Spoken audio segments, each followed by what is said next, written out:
Hey, are you short on cash or credit to do more real estate deals? Then sign up for my upcoming 5-day Capital Crunch Challenge happening this May 17th through 21st. And you can register for free at capitalcrunchchallenge.com.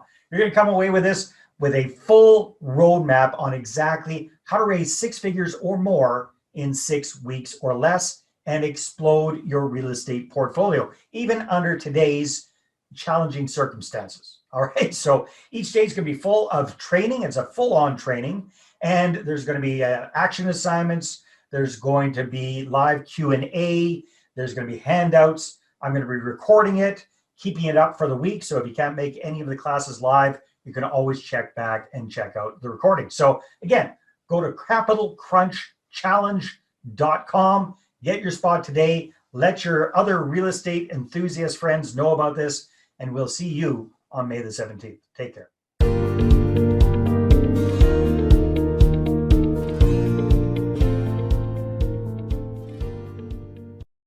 Hey everyone, this is Dave Dubeau with another episode of the Property Profits Real Estate Podcast, and zooming in from beautiful Waterloo, Ontario, my old friend Harry Samby. Harry, how are you today?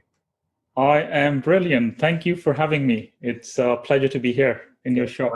It's my pleasure to have you as well. So Harry, we've known each other for a number of years now, and it's really fun to see how you have developed and grown as a real estate entrepreneur. And why don't we just jump into it? What is your main focus these days when it comes to real estate investing? Well, my main focus currently is multifamily investment, commercial multifamily investments. So like everybody else, I started with residential real estate investment, and then I took a major interest in the commercial investing, commercial investments. And now I'm working on new construction investments because I like more control. And yeah, so right now I'm focusing on multifamily properties, both in Canada as well as in the US. All right. So the ones you're focusing on right now, you're building from the ground up. Is that correct? Is that what I'm understanding?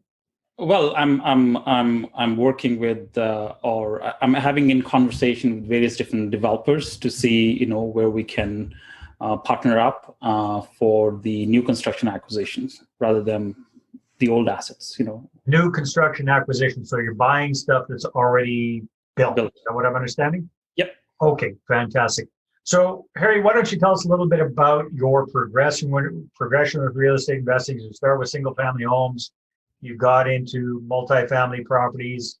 I'm guessing that you started off with some very well used properties in the past, and that's why you're wanting to focus more on the new build now. Yes. So so I started with as you know now, single family residential. So it was buy and hold. Mm-hmm. So we bought a bunch of bungalows. Then I converted them into duplexes. Then I was involved in a few rent-to-owns as well.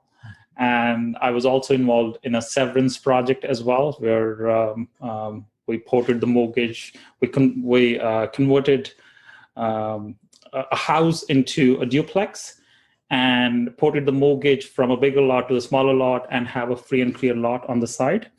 And then I started investing in the commercial investing world, where is acquiring multifamily properties. So last year we completed 3 acquisitions, 9 units, 11 units, and 12 units. So I'm progressing in the right direction. Yeah, definitely are. So the properties that you've purchased, the multifamily properties that you purchased, where are they? You say you're working in Canada as well as the US, correct? Yes. So the acquisition has completed in Canada, but I started working, looking at properties in the US. Just so you know, right now, all my assets, they are in Canada. And coming back to your question, it's in Edmonton, and one is in Calgary, and another one is in Saskatchewan. So very interesting. You're in Waterloo, Ontario. That's where you're based, but you're not buying properties in your own backyard. You're buying them across the country, out west. So yes. Tell us a little bit about your thought process around that. And my thought process, actually, for any project, there are three main components. One is the market, another one is the property, and the third is the team. So all three components, has to be present. And my job is to ensure that all three are, they're properly looked at it.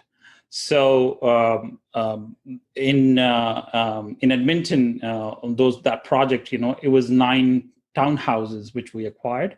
Mm-hmm. So those are relatively newer unit. They're built in 2015, 16. So and then they are all under one title, so under commercial investment. So that was a no-brainer for me, I would say. And the second is also through our network. It's the 11 units, it's just close to Calgary. And the other one is in Saskatchewan. It's in Wadena. All right. So Harry, why don't you tell us in your own words, why did you decide to go from single family homes and rent homes and little burr properties up into these larger multifamily properties? Well, first of all,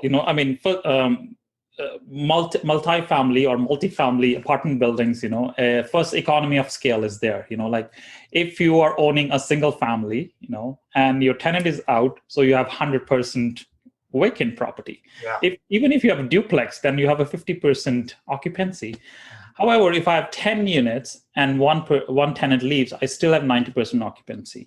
So that's one thing. The risk is less.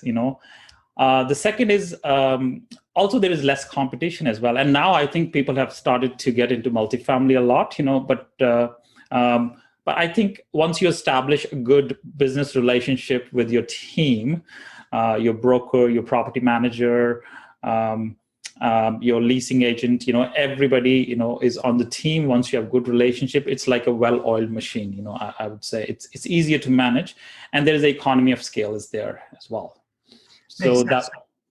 So these multifamily properties that you've gotten into, have you got very deep pockets? Are you the guy that came up with all the money for these deals, or have you brought on investor partners? If you don't mind sharing, how have you structured these deals so far? So in terms of structure, I approached my family and friends, people who are in my immediate circle of influence, and they have seen my progression right from residential to commercial investments. So there was a trust that was built up over a period of time. And when I looked at these properties, the number made sense, the market made sense. I had the team. So my specialty to put together all those aspects, to make it a success project. So when I approached with my family and friends, and people have no problem writing me a check. Nice, smart. And Harry, because you're in Ontario and these properties are way across the country, how did you find a good team in those areas without being there yourself? Or did you travel there? How did you create your team in those three very different markets? Yes. So first of all, I worked with people with various different mentors as well in different fields. So so that was a great help. That helped me not to make those costly mistakes, because from residential to commercial, sometimes those mistakes could be very, very expensive. Yeah. That's one thing. The second is taking steps in those directions. And coming back to your question, building the team, it's like sometimes when you talk to the seller through that communication, what they have used, what worked with them, it's all about the conversation. From there onwards, you can find out, what works for you, what changes you want to make.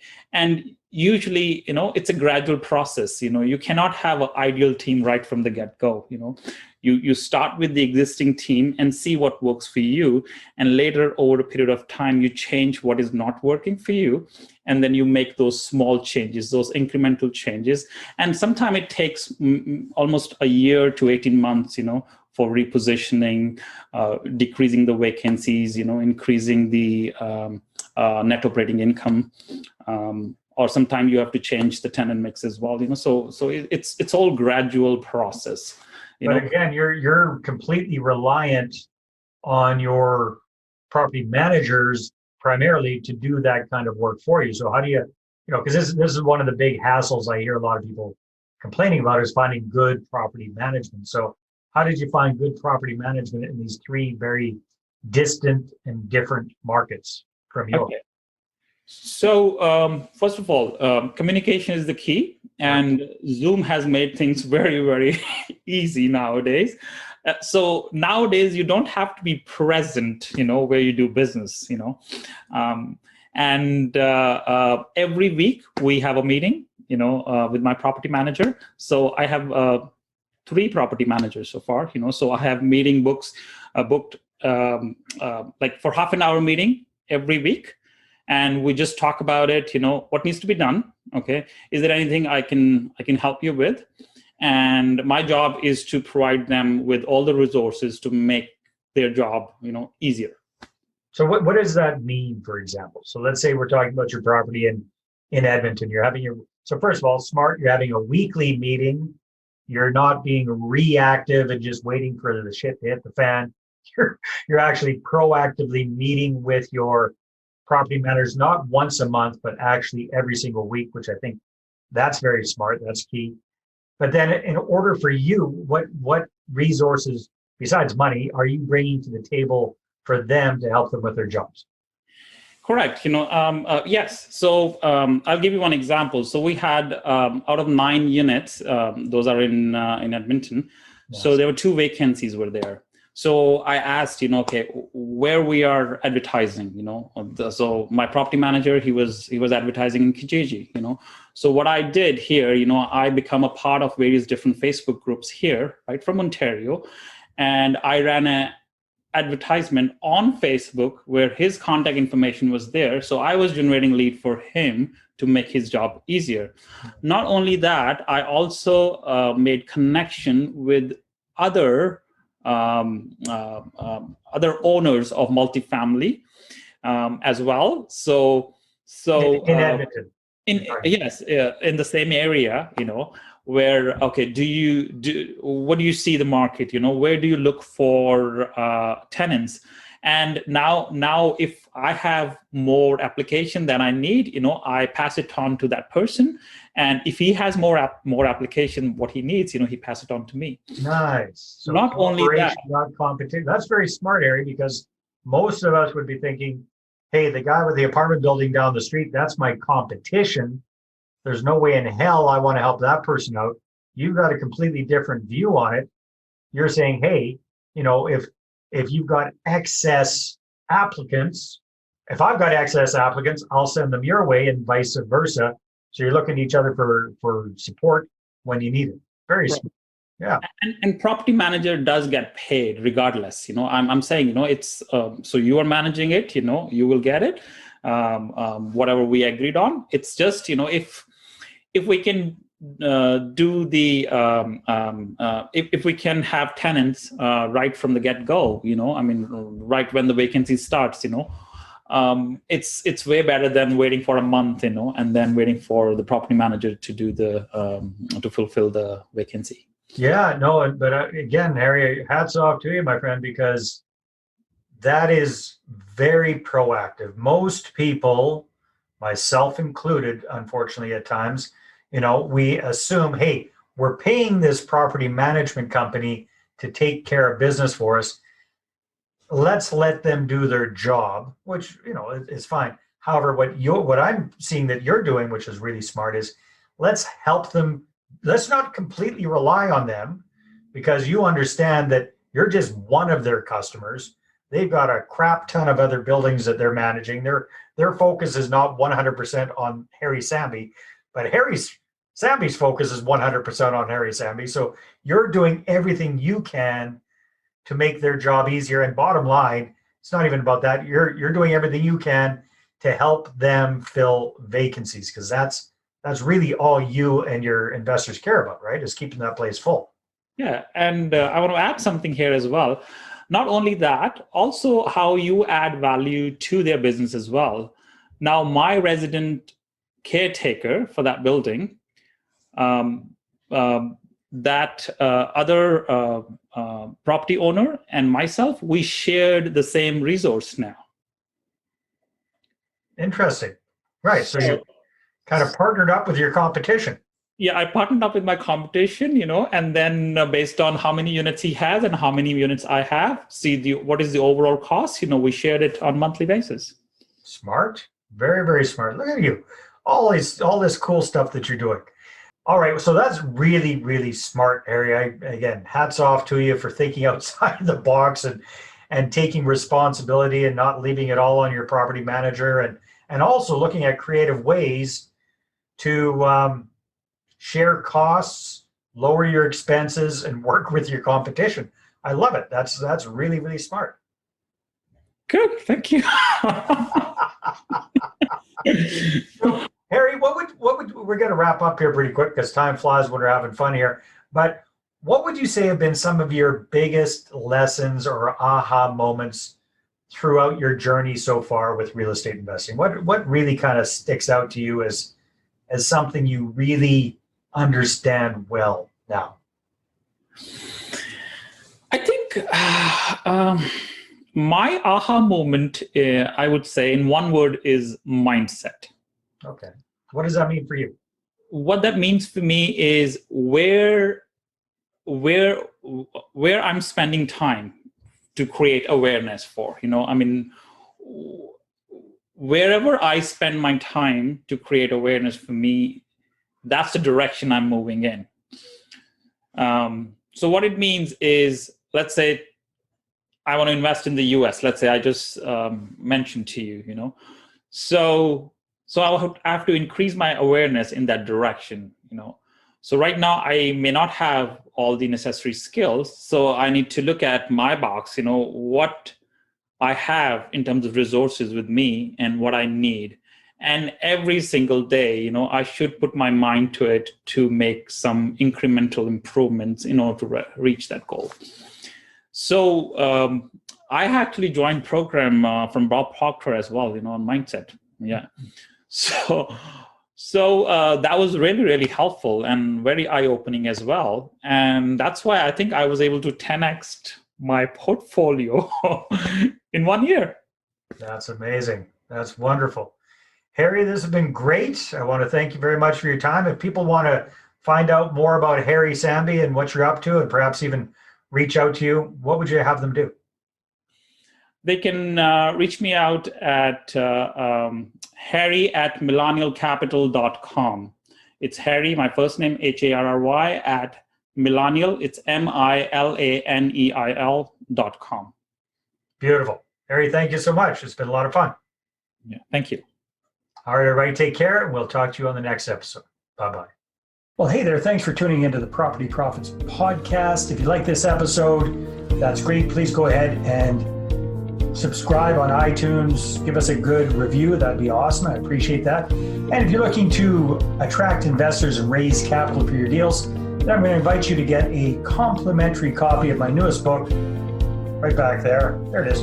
The Money Partner Formula. You can get a PDF version at investorattractionbook.com. Again, investorattractionbook.com. Take care.